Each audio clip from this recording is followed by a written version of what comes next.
যখন শেষ পর্যন্ত GTA 6 মুক্তি পাবে তখন কি ঘটবে? প্রথম ঘন্টা আপনি অসুস্থতার কথা বলে অফিস থেকে ছুটি নিলেন, আপনার বসও তাই করলেন, এমনকি বসের বসও একই কাজ করলেন। গেমটি লঞ্চ হওয়ার মাত্র 40 সেকেন্ডের মধ্যে সোনির সার্ভার ক্র্যাশ করলো। ঠিক তার 1 সেকেন্ড পর এক্সবক্সের সার্ভারও একই পথে হাঁটল। অবশেষে লোডিং স্ক্রিন ভেসে উঠল, আপনার চোখে প্রায় জল এসে গেল।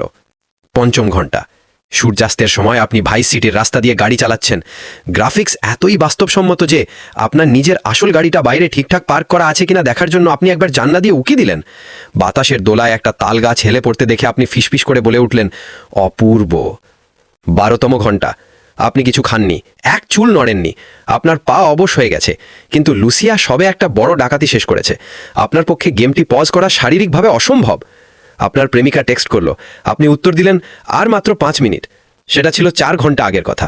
এখন সে আপনার প্রাক্তন প্রেমিকা হয়ে গেছে। আপনি আগামী মঙ্গলবার পর্যন্ত সেটা লক্ষ্যই করবেন না। দ্বিতীয় দিন আপনি অবশেষে ঘরের বাইরে বের হলেন। সূর্যের আলো চোখে লাগছে। গেমের এনপিসিদের তুলনায় আসল মানুষগুলোকে এখন লো রেজলিউশনের মনে হচ্ছে। আপনি নিজের গাড়িতে ঢোকার সময় সহজাত প্রবৃত্তি থেকেই বাতাসে ট্রায়াঙ্গেল বাটন খুঁজতে শুরু করলেন।